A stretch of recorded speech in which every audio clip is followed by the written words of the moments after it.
Well, good evening, ladies and gentlemen, to playoff baseball in October. Jesse here alongside Doug.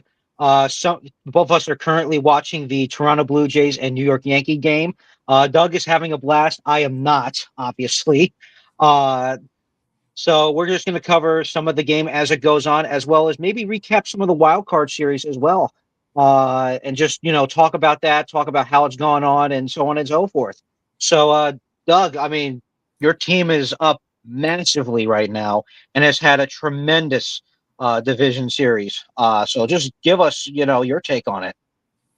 Well, they really are. And, we've always wondered what would happen once this team started firing on all cylinders. And it's happening before our very eyes today and yesterday. Although it looks like the Yankees are rallying a little bit late in the game today. So I'm not sure what's going on there. But man, oh man, the Jays are really just, like I said, firing on all cylinders, offensively, defensively. They're hitting the long ball. The pitching performances have been incredible. The managerial choices have been timely, and the decisions that have needed to be made have been made in high leverage situations, and they paid off. The Blue Jays are silencing all doubters, and we've also got an ace in the hole that appeared today by the name of, we've been talking about him all year in terms of hot prospects, Trey Savage. He came out today with one of the most incredible pitching performances that I've ever seen in the postseason. And no hits allowed over 5 1/3 innings, 11 Ks, pinpoint control. The only, I guess, time he had a base runner was when actually there were two. There was an error that Vladdy made, and then he walked Judge, which I think he was pitching around Judge smartly, intelligently in the beginning of the game in the first inning. But other than that, he was absolutely flawless, and not just flawless, but dominant. He's got a deceptive delivery that really seemed to keep hitters off balance, and he could have continued into the sixth and seventh innings, but that would have meant that he would see the hitters, the batting order for the third time. And I think it was the right decision to pull him, even though essentially he had a no hitter intact. So incredible Yep. performance from you, Savage. And as I see it with this Blue Jays team right now, there really are no weaknesses. I mean, Hoffman came in, looked a little bit shaky yesterday to finish the game, but that certainly wasn't a high leverage situation at all. He was still able to close the game. Um, really, really looking strong. So, yeah, as a fan, I couldn't ask for anything more. Yeah, I was looking forward to really breaking down what I've seen, but it's really just a case of passing the baton. The depth on this team, one guy just, does the job, and so does the next guy. Everyone knows their role, and they're really just performing, in character. They're doing what they're supposed to do. And that includes Vladdy now hitting as a power hitter, which he's always supposed to be. Um, Kirk is stepping up and becoming a power hitter. He hit two bombs yesterday. So, I could just go on and on about the amazing things that are really just clicking at the right time with this team, and it's just so awesome to see. Yeah. Yeah, definitely. And as you can see, Chris has actually joined us this week after a little bit of an absence. So, Chris, I mean, let's just jump right into it. Your Boston Red Sox were eliminated after 3 games, and your team unfortunately has the dubious honor of being the first team to win Game 1 and then lose Game 2 and Game 3 to be eliminated in the wild card round. So, what do you think went wrong with your team, and are you enjoying this division series beatdown by the Blue Jays against the Yankees? Yeah. So a few things. First off, I just want to thank you guys for being understanding of my absence, and thank the viewers and apologize. There's been a lot of stuff happening in my personal life recently that just sort of affected me, but I'm glad to be back and be able to talk baseball. And Welcome just back, buddy. enjoy the sport that I love. So as far as the Welcome Red back. Sox, it was a tragic way to end the season. I really think they should have won Game 2. Quite honestly, I think I more than that the Yankees beat them. I feel like they beat themselves a lot. But especially in that Game 2, they had some mental mistakes. I think Eaton should have scored. Um, when he was in the, I believe, was it the third game, second game, or third game, where he got stopped he stopped at third and missed the wave home, and it ended up scoring, the bases were loaded, and they ended up scoring nothing out of that. That was probably the biggest swing in the series at that point. I really feel like the Red Sox beat themselves, and I think although a lot of the players that made those mistakes, somebody like an Eaton is more of a veteran journeyman than a young team, I think it's indicative of the fact that they're a young team, and they've got some learning to do and some growing to do. Sedane Rafaela had a massive drop there, as one of the best defensive center fielders in the game, but he had a little bit of a mental lapse in that game as well that led to a few runs at the end that sort of put the game out of reach. So I think they'll be back. I think probably the biggest loss was Lucas Giolito. I think losing him for the playoffs really totally threw off, everything we were sort of trying to set up there. It totally changed the sort of setup of our pitching. I think Connor Hurley is a good pitcher, but he wasn't quite ready to take on that level of stress in a game 3 winner-take-all type game. I think that was, asking a little much of him considering how recently he had been called up. But I think the Red Sox are clearly going to be there a while. They have a very young core. I'm not worried about them. I think it's exciting to see the growth they've seen, and I think they could continue, especially as I've said pretty much all season, especially on the pitching end, and some of the pitching development they do have. The fact that they had an early to come up and be able to be competitive in a game 3 in a playoff, winner take all at all is something that's a major, win for the Red Sox considering where their pitching development has been in the past. And we had other pieces as well. We saw Kyle Harrison at the end of the year. We saw, Peyton Toll will be there. He's got a little bit more. He's still young, but he'll be there too. We saw some of those weapons coming up. So that's good. As far as this divisional playoff, I don't quite know how to feel, truthfully. I mean, I'll admit I can never root for the Yankees. I'm a Red Sox fan. I'm never going to root for them to win. So watching them have their brains beat out is a little bit entertaining for me. I'm not going to lie. That being said, I want it to be Jays Mariners for the ALCS, but truthfully, I want the Mariners to make it to the World Series, and I actually want them to do it against the Brewers just because neither team has won anything, and I would love to see a team get there first. And watching the Jays beating down the Yankees makes me feel pretty confident they're probably going to come out of the American League. Truthfully, I think they're going to be the American League representative.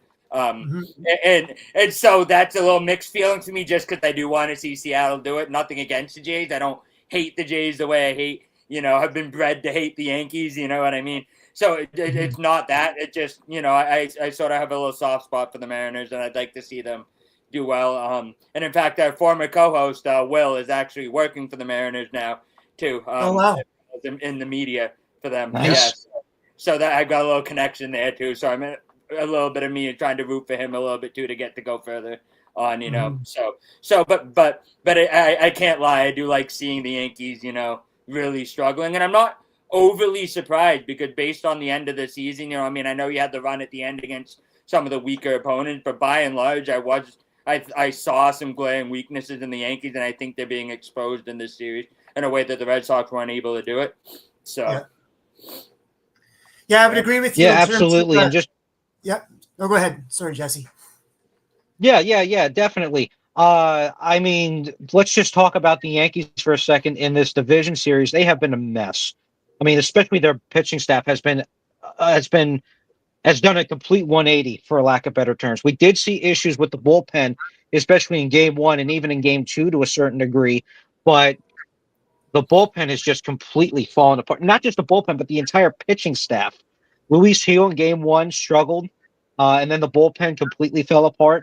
Max Fried, game 2, struggled right out of the gate, gave up, I believe it was a double that fell in front of Judge, and then he misplayed the ball, and then allowed Barcia to go to third, and then Ernie Clement hit a 2-run home run, and then later in the game, Vladdy Guerrero Jr. grand slam to make it from 5-0 to 9-0. Varsho just hit another home run, so that's his second of the game. He's got 2 doubles. Varsho's got 2 doubles and 2 home runs this game.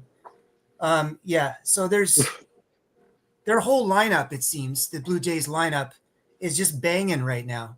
I don't really see any holes. So, the pitching has been a little bit suspect, certainly, and Heel gets hit hard. But you got to give the Jays credit. in terms of firing on all cylinders at the right time, right? Yeah. Yeah, Yeah. definitely. I mean, you have to really just give props to Blue Jays lineup, and this is a lineup without Bo Bichette. Well, keep in mind he was left off the American League Division Series roster because he still has that leg issue that that was being talked about. They sustained at the end of the year. So for them not to have Bo Bichette Jr. or Bo Bichette, excuse me, and then just do this to the Yankees is amazing. But being a Yankee guy, I have to talk about my team. I have to absolutely, I should rip into my team for it, but I don't think there's anything that you can do at this moment in time as a Yankee fan except just criticize the pitching staff. I mean, you're talking about a team that throughout for the last 15 innings, or not even 15 innings, 14 innings and a third, or 14 and two-thirds, you've given up approximately 23 runs and you've given up a plethora of home runs, five of them today. You gave up one to Clement early in the game, or you gave up two. Yeah, you gave up one to Clement, gave up one to Guerrero Jr., which was a grand slam. Then you give two up to Dalton Varsho. And again, you just had the second one that just happened. Yeah. And then you have one from George Springer. So, That's right. I mean, we have to talk about this Yankee bullpen. I mean, this Yankee bullpen and this Yankee pitching staff in general has just melted down under immense stress.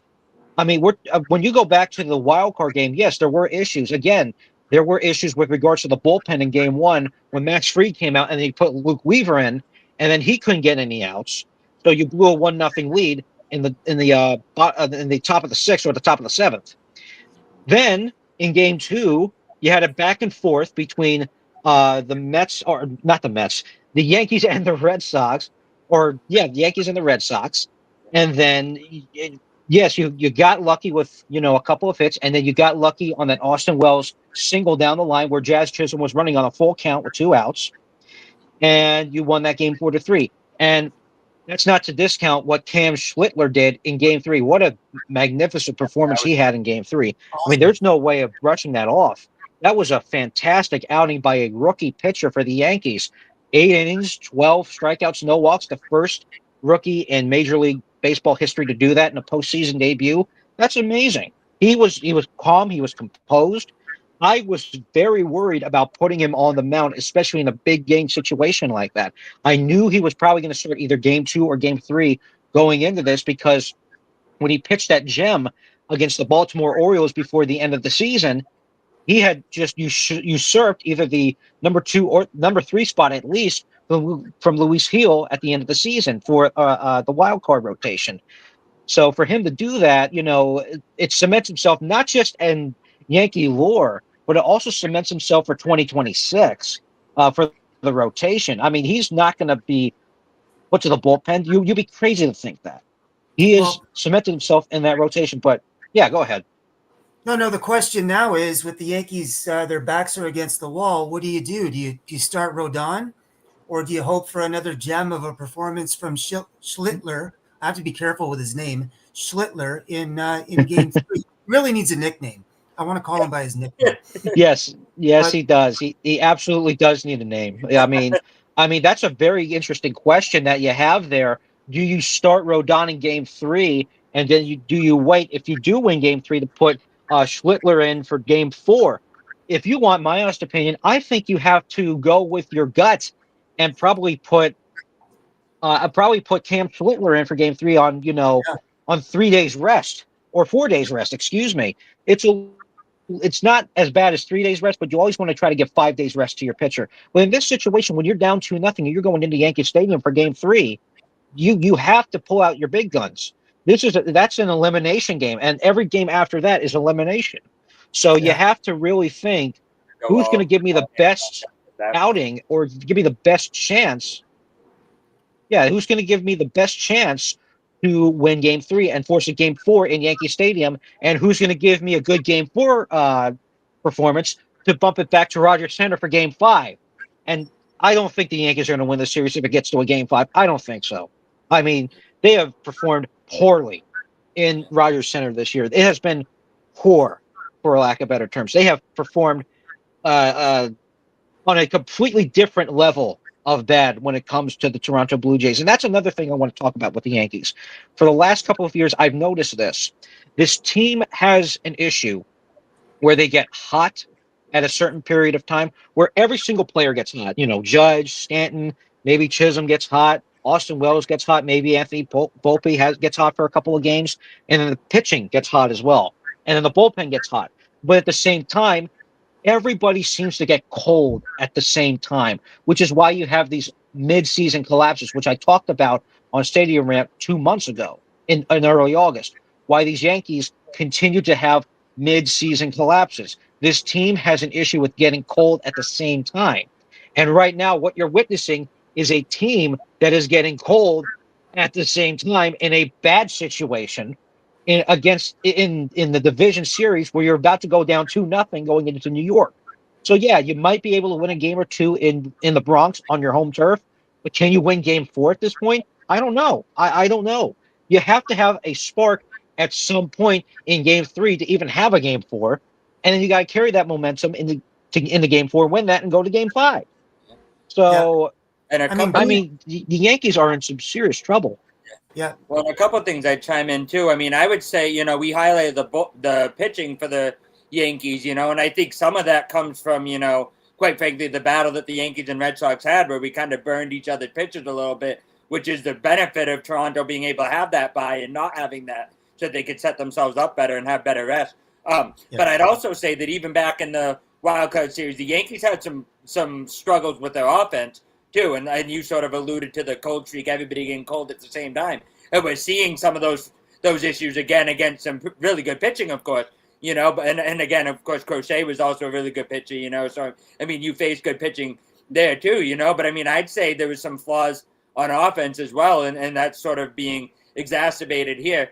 A couple of I had a question for you actually, Jesse, but also I find it interesting that all 3 of our teams in the AL East, we could argue in this playoffs, all 3 of them have found a young rookie pitcher that are going to be, probably locked into the rotation starting next year, which is not, it is very interesting. And all 3 of them started in a playoff game this season, too, if not multiple, yes. Which is also very interesting. But I'm curious. I mean, I admit I wasn't as tapped into the prospects overall as I usually am every year. But your pitcher, Jesse, I don't remember hearing that much about him until he came up. Is that true? Did he come a little bit more out of nowhere than early and Savage kind of did? Yeah, I guess you can make that point because he was not on the top 100 going into this season. He was kind of more of a mid-ranked tier player, maybe 10, 11, 12, somewhere around there. But he had a really good stint in Double-A, and then he continued to perform really well in Triple-A. And then when Clark Schmidt went under the knife for Tommy John surgery, they had to call him up because they needed a right-handed pitcher to help, substitute that loss. So when he got called up, he pitched well, and then he really started finding his groove at the end of the season. So he was probably ranked, I would say, maybe like around anywhere from high as 9 in the Yankee farm system to as low as 13 in the Yankee farm system. So he was not really talked about. Okay. So yeah, and the other point that you made. Oh, go ahead. I don't mean to interrupt you. I would say, yeah, he followed a similar trajectory to Early because Early was sort of hidden behind Toll. Toll was the one that was sort of the big marquee name, and Early was more the mid-range, kind of came out of nowhere and then just did great in Single-A, did great in Double-A, did great in Triple-A. They called him up and he did great again in the major league. So, okay, interesting. Yeah, I heard and just to kind of comment on that. Yeah, Early pitched at West Point, I heard, and then went to Virginia after that, right? Yeah, he did. Yep. Yeah, he attributed. I heard that little sound bit early in his start the other day, and that's he seemed like a really disciplined guy. Mm-hmm. Great strike thrower. He's got a bright future. But like you alluded to, I hope you get Bregman back because if you get Anthony back, which you will, and Meyer coming back potentially as your shortstop, I'm not sure where he fits into the lineup next year. Plus Story, and if you get Bregman back, like the core of your lineup. Absolutely. I mean, I think everyone get a chance too, I'm sure, and everyone on this panel essentially picked the Red Sox to be up at the top of the division by the end of the year, right? Yeah. even the injuries that you had to your core Yes. players, and you got rid of Devers, all the Mhm. adversity that team has had to face. I Yeah. think all in all, like your season was quite a successful one. I agree. I agree. And you just met ran into a brick wall with that performance by Yeah, for Schnittler. sure. And I would say too, you know, for all the hate that you know that Breslow got for most of the season, you know, for things like the Devers trade and you know something else. If you really analyze the moves he made, by and large, he had mostly hits this season. You know, I mean, Yeah, I would say he for actually did a sure. pretty darn good job putting together a Yeah. team with what I would still say is clearly some financial constraints, albeit he had more flexibility than maybe the Red Sox had for a couple years. But there was still at the trade deadline, all the talk was the Red Sox didn't want to go get somebody that had a lot of money, you know, because they didn't want to go over a certain level, you know. So given the constraints, I think he still had. I actually think, you know, in hindsight, the season looks a lot better from his end as well. Yeah, lots of highs and lows. I remember Yeah. Campbell was the rookie of the month for April, right? Christian Campbell was. Yeah. They signed him to that Yep. an 8-year deal. Yeah. And then he just tanked after that, right? In Yeah, the he month did. of May, He did. and Well, never made it back up. yeah, they never called him back up, mainly because of his defense. Actually, his offense in August, September was really turning around down there, but it was mainly they're trying to get him to learn second base defensively because he's still not really there. And they actually threw him in the outfield for a while because they actually were starting to feel like he couldn't get second base down. And I think that's part of the reason he didn't come up was because the gap was in the infield and he really wasn't ready for that yet, you know, and they didn't really have a gap in the outfield. If anything, they had too many outfielders, you know, at one point, you know. So Well, anyway, I'm looking forward Yeah. to this dogfight, like these three teams for absolutely. at least a couple more years. Yeah. You know, Yeah. because our core group, Yeah. Sure.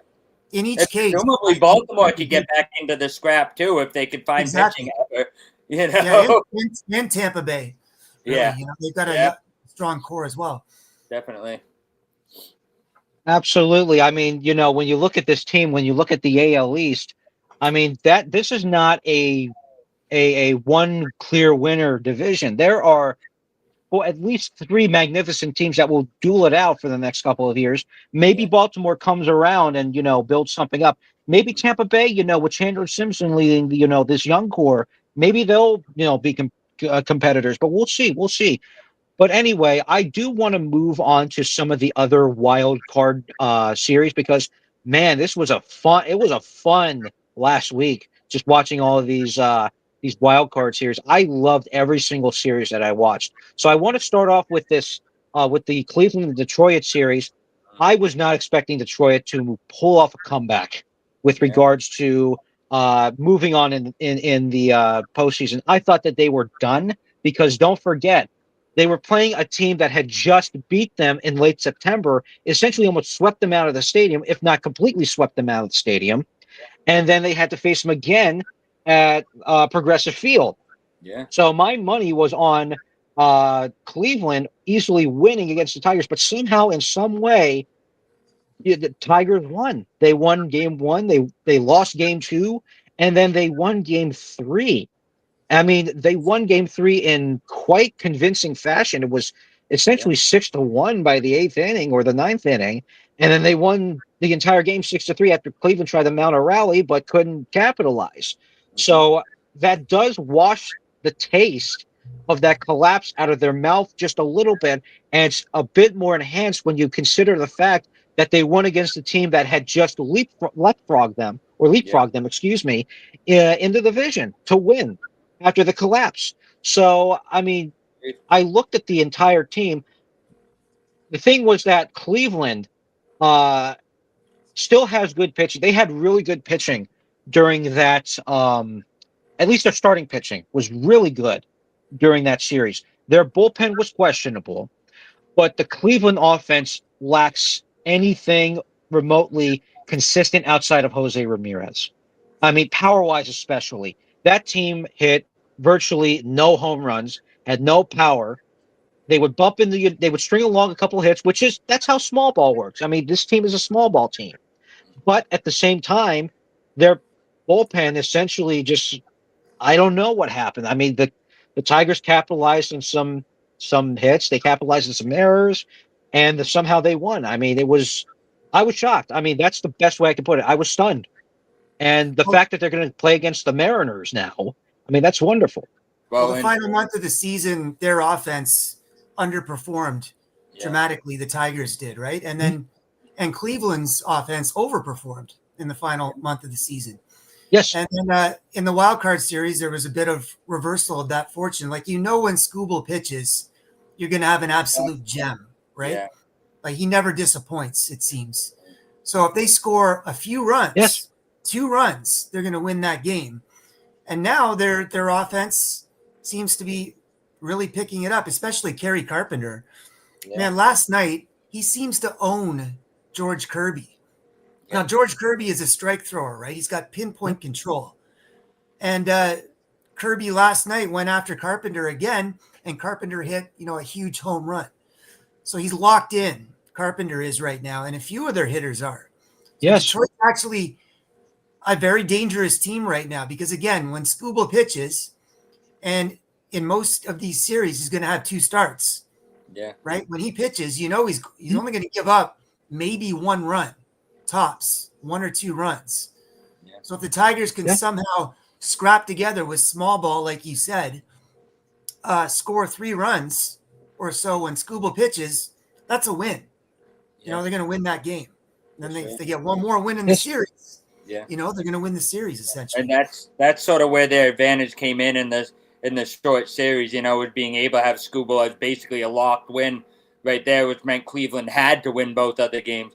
But I think pretty much everybody would probably picking Cleveland to win that series overall, just because of the Detroit's free fall and Cleveland being red hot. Both of them really for the last 2 months, not even just 1 month, but probably for the last 2 months of the season. Going in the opposite direction.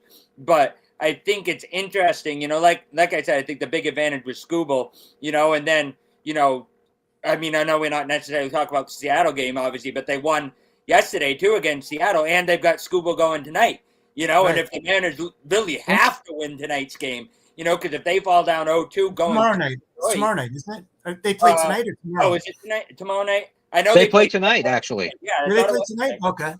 Yeah, Skubal. So they kind of have to beat Skubal here, which is sort of putting a lot of pressure on them. I mean, it's not a must win, obviously, but going down 0-2, going back to Detroit is not an ideal situation for the Mariners team, So it's just very interesting to see how quickly Detroit was able to turn that around, and credit to AJ Hinch as their manager too. I think his experience is really able to help with that a lot and get their sort of mind right and say, listen, we're back at square one. Everybody's 0-0. Let's go. Who cares what happened at the end? This is, our series. Let's get it. And I think that helped them a lot with that as well. Yes. Yeah, absolutely. I mean, just to kind of cap those thoughts off, I mean, the Detroit again, just going back to last night, don't forget that was a bullpen game that they basically played. They had Melton starting. They put out Brent Herter, then they put Montero out, or the first Montero out, who didn't get a single out, but then it was Holton, then it was Canely, Finnegan, and then Will Vest and Kiter Montero, who I think might be, your stopgap maybe type of starter if you want to put him that way, if you fall into a situation where you have to use him. But that team, that team's bullpen did fantastic. I mean, outside of the first Montero that came out, Rafael Montero, excuse me, that team only gave up 2 hits and issued no walks. Yeah. So, I mean, you're right, Chris. This is a must-win for the Mariners, especially when you're going up against Tariq Skubal. You do have Luis Castillo on the mound, so that might be your best shot to win. The other, I mean, definitely. And the other thing that's going to kill this Mariners team. Yeah, because the other big thing Detroit managed to do yesterday, despite it being Kirby versus the bullpen game, they got to the M's bullpen. And they had them burn through 5-6 bullpen pitchers themselves in a game that really the Mariners shouldn't have had to do that with. And Munoz threw 2 innings last night, right? Yeah, he did, yeah. And ultimately, so yes, he did. So he credit already for burning that as well and really putting the Mariners at even further of a weakness. They really need Castillo to go out there and go 7-8 innings, and really give that bullpen a little bit of a rest too. So the Yankees, Yeah, I hate to definitely. say, I mean, I hate to say this, Jesse, but the Yankees are really putting a late rally together. They've got second and third 2 out, but they just scored 3 runs in the top of the 7th. It's 13-5, interesting. but they're putting some pressure on. So the Jays can't. They're kind of putting their innings eaters. I'll tell you what. They're long guys who are sort of journeymen who we never really see pitch. I think it's time to put some of their high leverage guys in and make sure they get this win today. I'll tell you what. If the Yankees in some way come back from this game, it's going to be an all-time comeback. Number one, and I will eat all of my words that I just said at the beginning of this I'll have broadcast, to as just well. basically I'll have to ripping also. on the Yankees. Yeah, and Stanton's up now with second and Yeah, third. but I mean, yes, yes. But as we watch Stanton, the other This game I really want to talk, or the other wild card series I do want to talk about, uh, is the Padres and the Cubs. That was one that I said that I think would be the second best series behind the Yankees and the Red Sox. Which Yankees and Red Sox are always must-watch TV. That's always a No matter must-watch what, doesn't matter baseball. what But teams at the are. same time, yeah. At the same I felt, time, yeah, that series, I felt that they didn't really give the starting pitching enough innings. Yeah. Like Cease was pitching amazingly well. So was Pavetta, except for giving up, I think, that one home run. But yeah, he didn't have much of a leash on the starting pitching, and as a result, the bullpen was kind of depleted. Now their bullpen is amazing, right? San Diego's bullpen is absolutely lights out. It's the best in MLB, but there was nothing wrong with what the starting pitching was doing. They didn't have to go to them so early, right? So I don't know. I think that Very might have quick cost them finger in the there. end with that series. What's that? I said very quick finger there that I do think hurt them. Yeah.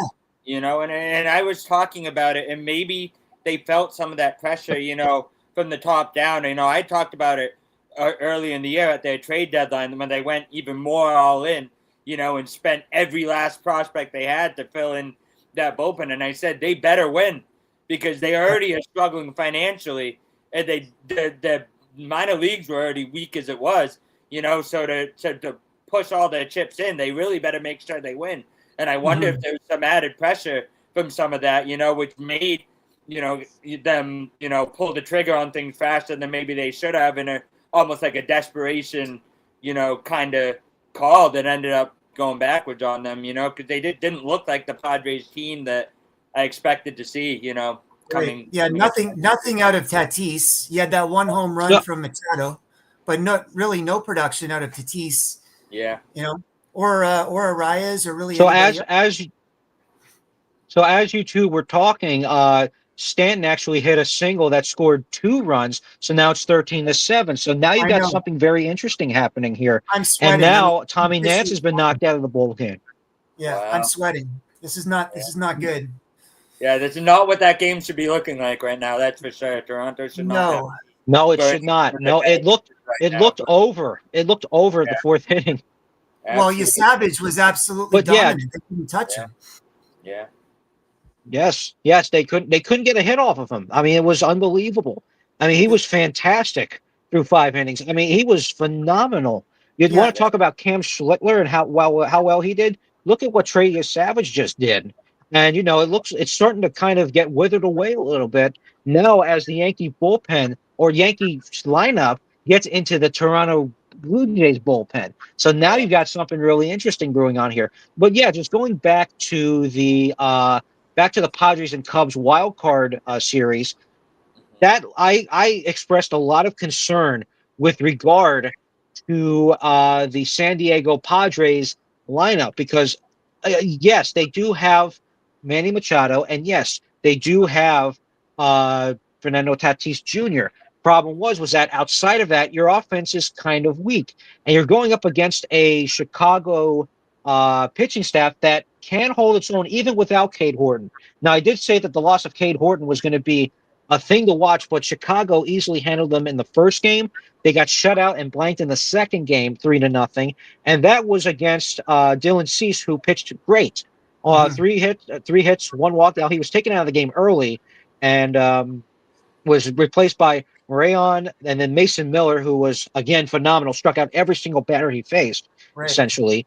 And then they put in Robert Suarez. So that was a great game. And then in game three, uh, the the Chicago Cubs dominated that with pitching. I mean, Jameson Taillon was fantastic, 4 strikeouts in 4 innings and only 2 hits. And the bullpen did its job, except for Keller. And I watched that ninth inning very closely when Brad Keller nearly threw the entire game away, literally by hitting 2 batters and was essentially losing control very quickly. So they took him out, put in Andrew Kittredge, and let's also not forget what happened at the end of that game in the first out at the top of the ninth inning, where a ball was thrown and then it looked like it was low and it was a called strike three. And then Right. after the game, the entire San Diego Padres dugout was giving it to the umpires as they were walking down the tunnel. So, and that went viral on social media. That was kind of like the entire summation of that entire of the Padres' entire not only season but especially the wild card. I mean, that offense fell flat. Yes, they did have some pop in game two, but you can only go so far with relying on Manny Machado and Fernando Tatis Jr. to help you out. Because again, if you take Machado out of game two, he had a two-run home run in that game. It was 1-0. So if you take his production out, you only have 3 runs that entire series. So if AJ Preller wants to be the championship team or wants to make the championship team, he's going to have to build a really serious offensive lineup. This is not working. Yes, they did get O'Hearn. Yes, they did get Laureano.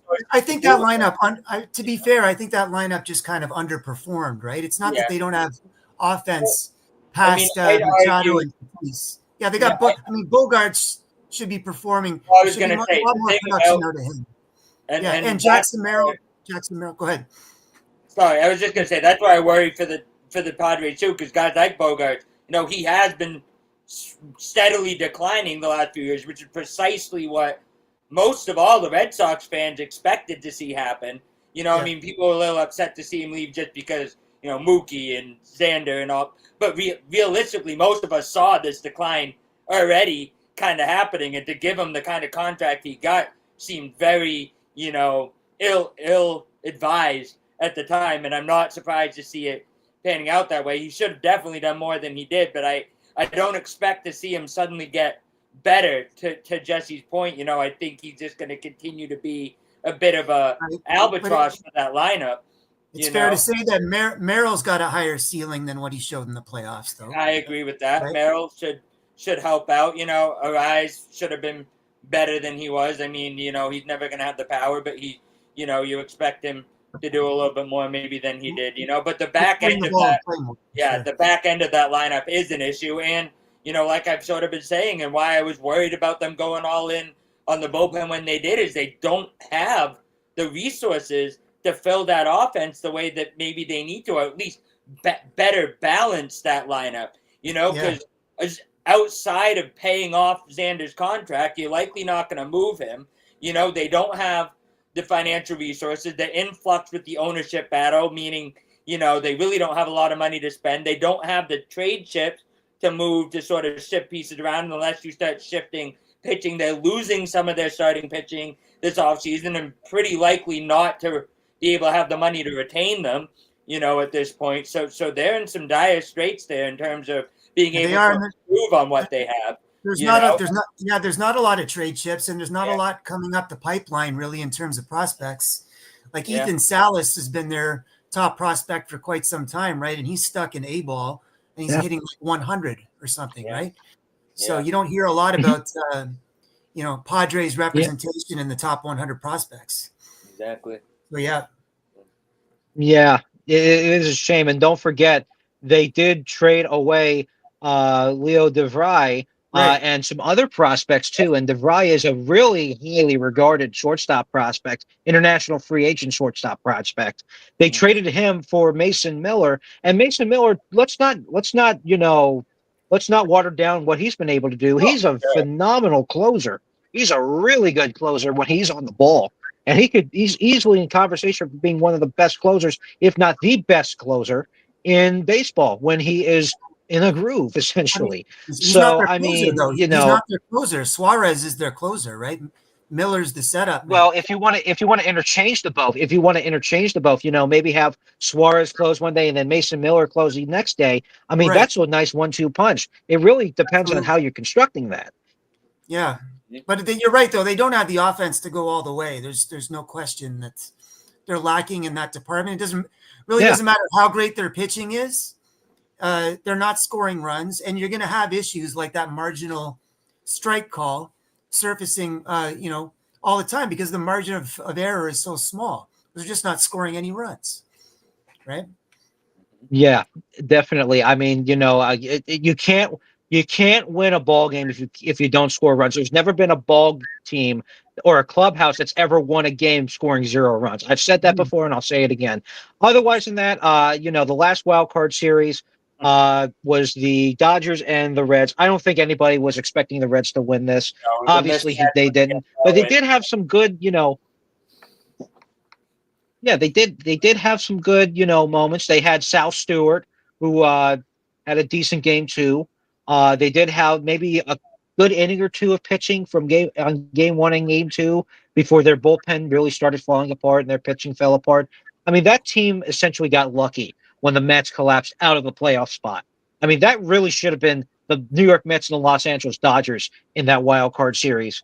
But the Reds, again, capitalized on what's now being considered in New York media as one of the biggest collapses for the New York Mets since 2007.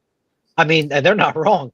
I mean, but again, have you seen the Dodgers lineup recently? Have you seen what they were able to do and handle? Uh, the Reds. They did relatively well.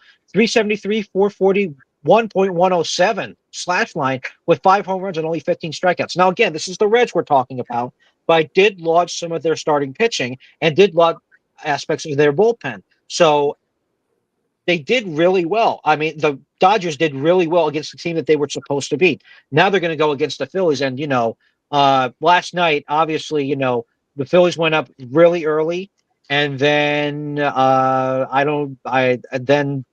for whatever reason, the bullpen. Yeah, go ahead.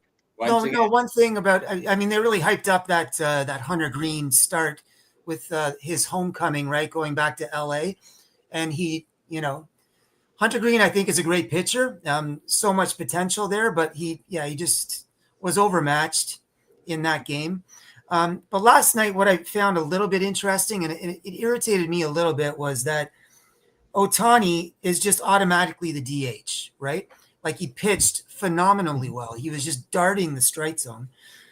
But should it be that it's just automatic that he's the DH on the days that he's a starting pitcher? Because last night he struck out 4 times against Christopher Sanchez. Like he got the Royal Sombrero, 4 Ks. Sanchez made him look silly, made him look absolutely ridiculous. So I'm wondering, why is it just automatic against these tough lefties that Ohtani goes in there and DHs on the days that he's a starting pitcher? Yes, he's great. He's the best player, but they could have thrown a right-handed bat in against Sanchez that might have had a little bit more success. I mean, anybody can have more success than 4 strikeouts, right? I don't know. Yes, definitely. I mean, when we you should absolutely be able to hit pitching, especially if you're Shohei Ohtani. You should be able to, at least get some product on the offensive side. Now, with all due respect, he pitched okay. Again, that second inning, obviously was not the best in the world. He was dominant after one that. bad inning. That's all you need is one bad inning. Yeah. I mean, outside of that, he was really good. I mean, he seemed healthy. He seemed like he knew what he was doing. Yeah. And, it was, he was dominating. And, again, outside of Shohei Ohtani, the Los Angeles Dodgers bullpen, which, again, I've been iffy about the bullpen because they seem to have been maybe a little overworked, and that it's still a little questionable because you have all that starting pitching plus the injury stuff. So you don't know how some of these pitchers are going to perform outside the bullpen, plus Tanner Scott, who has been very questionable in that closer spot. But last night, instead of going to Tanner Scott, they decide to put in Roki Sasaki. Yeah. And I still believe that Roki Sasaki has really good stuff. The question is, can he adjust to the major leagues? And again, this is a rookie season. This is a young pitcher, 23 years old, came in to a very hostile environment, which is Philadelphia, and closed the game out. Only gave up one hit, but got a strikeout on top of it and earned a save. I think that So was his Dodgers audition, right man. now are Yeah, I think that was his audition, and he's their closer moving forward in the playoffs. You might see Tanner Scott here and there, yes. but in those save situations, they're going to go to Sasaki. I think he's earned the role. I think Well, he's and I earned that think role. a couple things with the Dodgers that I wanted to sort of bring up. Obviously, first off, before we get off the Reds, I think we all sort of saw that coming with the Dodgers and Reds. We don't have much to talk about, but I will say that I think I'm hoping that this is a good platform for the Reds to continue to build off of. I think much like the Red Sox, I think there's a lot to celebrate with how the Reds finished that season, and I hope that they can build on it. They've got a phenomenal manager, obviously former Red Sox manager, and Terry Francona, that's really been there and done that, so hopefully that's a good, launching pad for them, and they can establish themselves from the get-go, next season. As far as the Dodgers go, I think there's a couple. I agree that their weakness is their bullpen. And so I think we're going to see Dave Roberts, obviously he kind of took a page from Alex Cora's book back in 2018 a little bit, using Roki Sasaki in that, Alex Cora sort of popularized, the one weakness of the 2018 Red Sox was their bullpen. That was sort of the fatal kind of flaw a bit, in that 108 win season was, can their bullpen actually get it done in the playoffs? And so what did Cora do? Say, no, I'm not sure our bullpen can, so let's throw our starting pitchers in there, and have them pitch on their bullpen days. And I wouldn't be shocked to see Roberts do that, especially given the amazing depth he has in that rotation and the arms he has, but he can put a Roki Sasaki in there with the stuff he has and see if that works. He could. Well, the Jays kind of have that luxury as well, right? Yeah, when Bassett exactly. comes back, I would not be shocked to see the Jays start to do that too, especially in a longer series. And the other thing to watch for the Dodgers, and you got to sort of see both sides of that in the Phillies game, is Teoscar Hernandez. He's going to be a key player to watch because at this point defensively, he's not only not average, he's actually a liability out there. Yeah, and you saw that in the game yesterday. He made he made some mistakes, but the flip side is his offense, and in that same token, if you need a big at bat late in the game, if he's up, he's gonna, and that's exactly what happened in that game. He was a big reason why the Dodgers came back against the Phillies yesterday. So you get the good with the bad with him, Right. That's part of the reason why I'm saying, like, why not have Teoscar DH against like a pitcher like Sanchez, rather than just automatically throw Ohtani in at DH and have him strike out 4 times. Because Ohtani does not do well at good left-handed pitching. Yeah. Right. So they could have. No, he does not. Yeah, I don't. It's just automatic that he throws him in there in the leadoff spot and at DH because he's Shohei Ohtani. But the metrics don't really support him being successful in certain matchups. Yeah, and last night was one of them that heavily, did not favor him. I agree. And I would say, I get the concept. It's kind of like, if Ohtani's your middle of the order batter, Ohtani's your superstar, a lot like, for the Red Sox would be a Bregman or, or Roman Anthony maybe as he develops, or for the Jays, Vladdy Guerrero, I'm obviously not the same thing because Ohtani played both sides of the coin, but I think the Dodgers' philosophy is if it's their superstar, he should be in every day, for the most part, period, and no matter what. Yeah, but why have that liability? Why have that liability in the field if you don't have to? I agree. And you can still have Teoscar's bat in there, right? Yeah. And then on the Philly side of things, obviously, I know this isn't the wild card yet, but just quickly, I think exactly what we saw yesterday has been the concern for them every single year that they make the playoffs. It's that bullpen. They can't get over the hump without a better bullpen, and they keep trying to shore it up, and it's not working. And I think that's going to be the reason they lose this series again. Quite frankly, I just I said it before the playoffs started. I said I want to see the Phillies actually do it in the playoffs because until I see it, I don't buy into them. And I think they played well yesterday until the end, but I think the same Phillies are starting to show up again. So we'll see if they can turn it Yeah, around. it's going to be tough. And you got Snell going against them next game, right? And you're guys like Harper, Schwarber, you've got that left-handed presence of power in that lineup, that Phillies lineup, that are just outmatched against an overpowering lefty like Snell. Exactly. So the Dodgers are definitely in the driver's seat already in that series. Exactly. Yeah, definitely. And, just going to the last division series that's going on right now, the Cubs and the Brewers, I watched the first 2 innings of that game, and that's all I need to see for that game. I mean, that was a blowout well early in the game. I mean, you were talking about Freddie Peralta essentially almost nearly locking down the Cubs offense. Yeah. He did give up 2 home runs, but if you take the 2 home runs away, he was only got 2 hits, 3 walks, and 9 strikeouts. Really good start to the postseason for him. But I mean, let's just talk about that offense that the Brewers had. I did say that the Brewers offense was of concern because they did not really have a good September. I thought that their offense underperformed significantly, and that's not a time you want to see your offense underperform, is when you're in September and you're going into October ball. Now, again, those extra couple of days off do help because it gives you an idea of, to fix any issues with your team, get the lineup set, see what you can do, play around with it, so on and so forth. Man, they destroyed Matthew Boyd on that mound. I mean, that was a destruction. And again, that wasn't even, there were no home runs hit by that team. None. It was just simple small ball and capitalizing on errors. Capitalizing on errors, capitalizing on walks, capitalizing on, stringing hits together. I mean, Jackson Churio, even though he got injured in the second or third inning, he still performed. He was 3 for 3 with 3 RBIs. He had a double to go with. I mean, he had a double. On him? And, when is Churio coming back for game 2? He is, right? Yeah. They haven't said.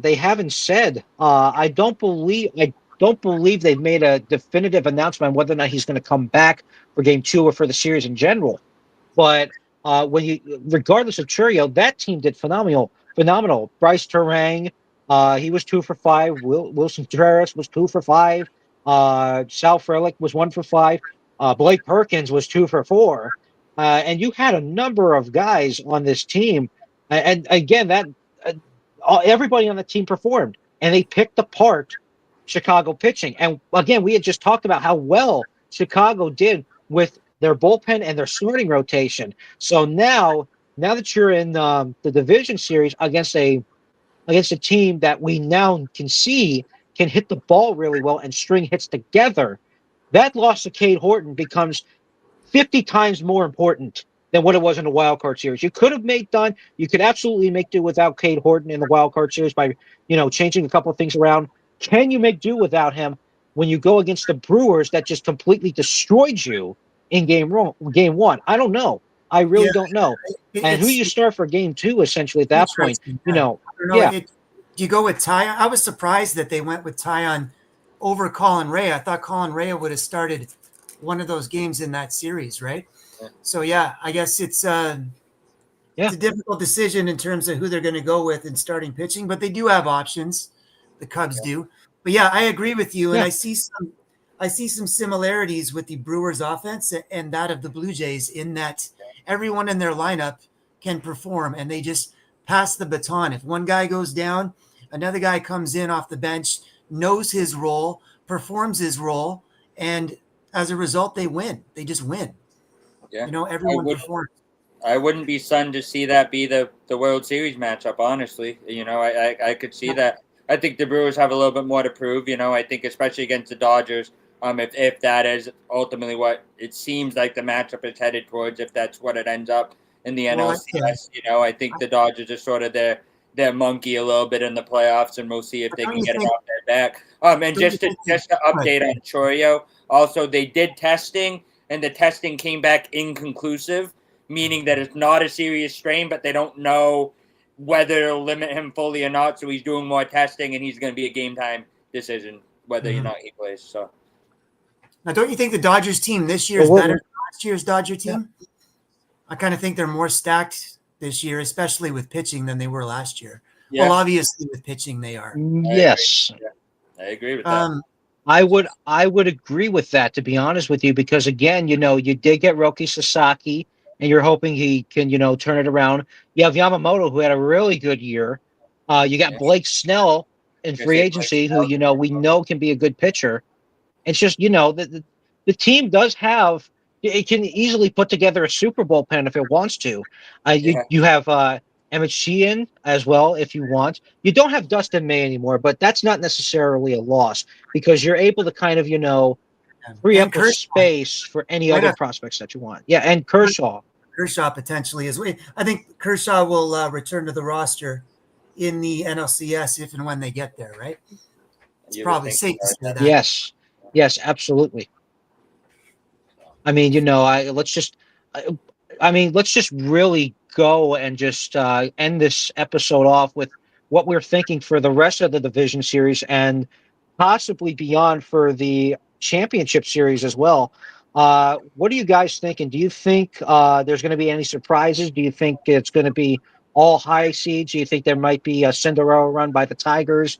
Maybe another Cinderella run in the National League? What do you guys think? Well, I do think that the Tigers can take the Mariners. I think Scooble's going to shut them down, and that puts them up to 2-0, right? And completely in the driver's seat for that series. With that said, a hot Detroit team, if Toronto gets through this series, and it's looking like they probably will, a hot Detroit team, if their offense is firing, that's going to be a difficult team to beat. So that'll be a tough Yes. series. With the Jays, I think they're going to have a hard time with Schlittler. If they go with Rodon, if the Yankees go with Rodon next game, I think the Jays offense is really going to take it to Rodon, and you're looking at a possible sweep. So I think Schlittler is Mm, probably the right move for the Yankees in Game 3.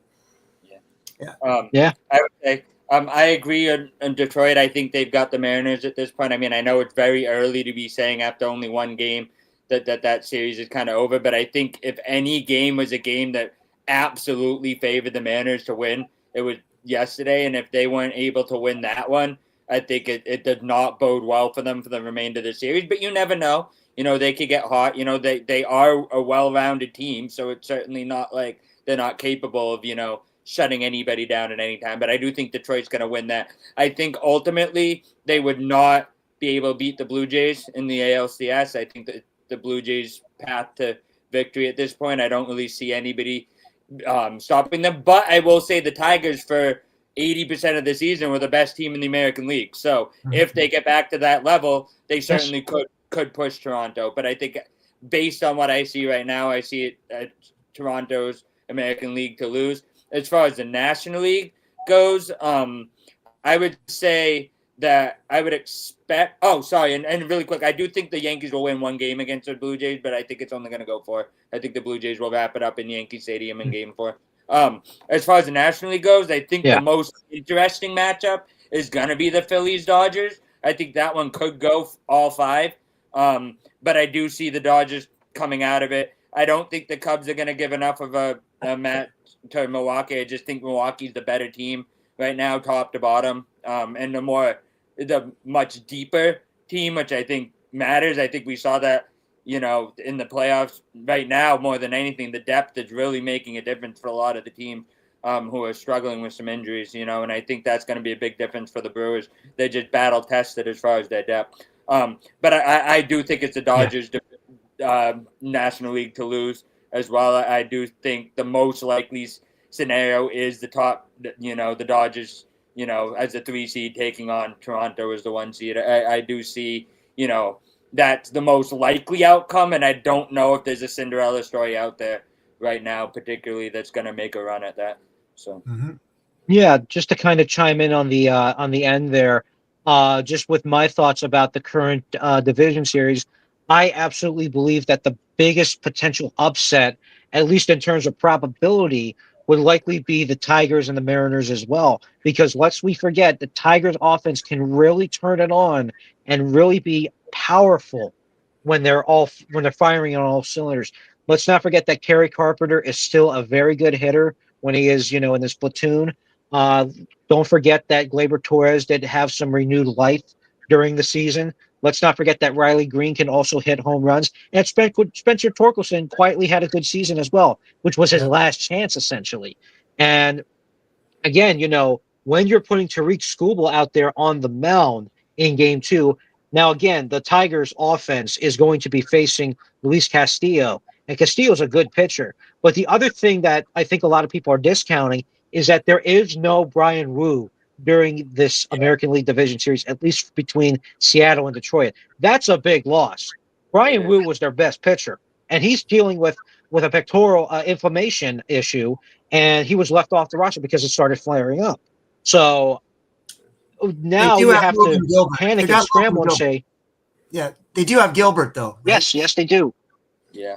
Yeah, I was gonna say Yes, the they Mariners do. have a lot of And that depth, might be, in rotation, so they can and cover that loss better than other teams could, but it is a major blow to them, of course, to lose Wu. Anytime you lose your ace, yes.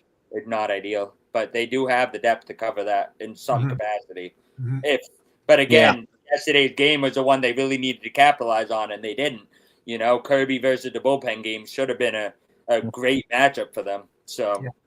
I didn't speak about the NL, but I can't see Yes. it being anything other than LA versus Milwaukee ultimately. Yeah. I just can't see it working out Yeah. any other way. But I think Philly will get one game, but the Dodgers are in control of that series. Agreed. Yes, they are. But I would argue, possibly, just to wrap it up, I would argue that Philadelphia, which we know still has Kyle Schwarber, Bryce Harper, a renewed Brandon Marsh, they could probably take that to game five and possibly return that to Citizens Bank Park. So that might be the upset to possibly watch in the National League, but we'll see, because the Dodgers team it's still one of the better constructed lineups, Yeah, just and they're all going around Snell, with Mookie Betts, Yamamoto. yeah. Snell Yeah. Yamamoto. That's going to be tough to beat, Yeah, exactly. Yes, that's going to be really, really tough to beat. It's going to be really tough to beat. Otherwise than that, I do see Toronto being New York and then going to the championship series. Whether or not they're able to win and go to the World Series for the first time in 30 plus years, we'll see. As for the National League, possibly maybe the Dodgers return and we get an interesting matchup where you have a team north of the border and a team on the West Coast that everybody just loves to hate. So we'll see what happens. We'll see what happens with that.